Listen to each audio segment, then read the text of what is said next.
Cheers. Thanks, Chair. Hi, guys. How are you going? Hey, well, thanks. You? Well, thank you. Look, on the 17th of February this year, the Saturday reported that two of the most senior executives at the Bureau have been castigated for giving evidence to a federal court judge that was false. Was that report true? Senator, I did give some answers to a similar question from Senator Dunham earlier, and just to repeat, if I may, that the Bureau strongly disagrees with the comments made, many of the comments made in the judgment that you refer to, about a number of current and former Bureau staff, on at least 4 grounds. A number of the judge's comments had no evidentiary basis. It's our view, the Commonwealth's view, that the judge in his comments demonstrated ostensible bias, lack of procedural fairness and a number of other errors. And so we don't agree with those comments, and we sought to seek remedy through the appeal process. So you're currently appealing the decision? We had an appeal, and the appeal was continued. Both parties, by agreement, reached a settlement. Reached a settlement? Reached a settlement. Why and the applicant withdrew their application. Right. Okay. So I guess that's concerning, because I've always had issues regarding the homogenisation of the weather records, and I note recently you've just come out with a latest State of the Climate report where you've said the temperature has risen by 1.5 degrees since 1910. Mm-hmm. Which data set was that using? So that was using the data set, the homogenised data set that you're well aware of that. Yeah, but which one? So you've got, I'm aware of 2, and I found out last time you're now doing decimal point data sets. I know Dr Stone has been a long-standing interlocutor with on this matter, so I'll ask him to take those questions. Yeah, thanks. So that's the Acorn set data set?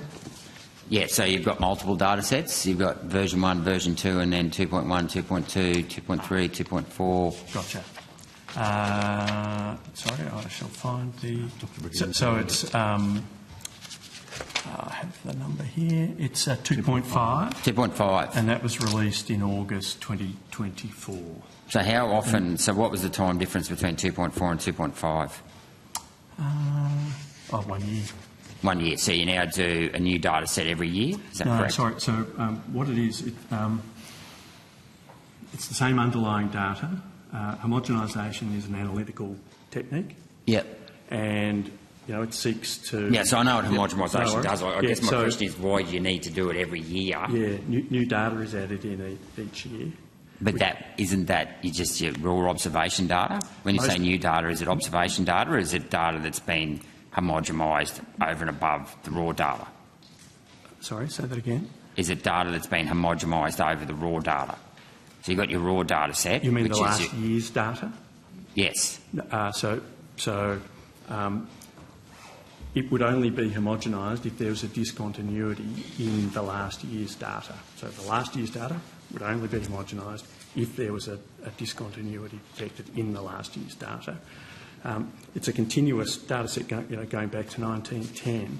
So each time there's an addition made, it actually creates data that can be used to assess prior year's data.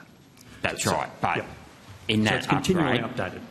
Sorry? So it is continually updated. From observations, or you then get the observations and then update the observations to your both. So view of the world? So in a calendar year, it has a year of the most recent observations added to it. Yep.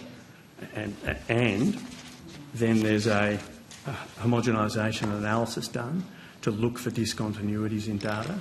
And if there are discontinuities of a sufficient scale that are identified, then data for those particular sites at which there's a discontinuity will be homogenised. Okay.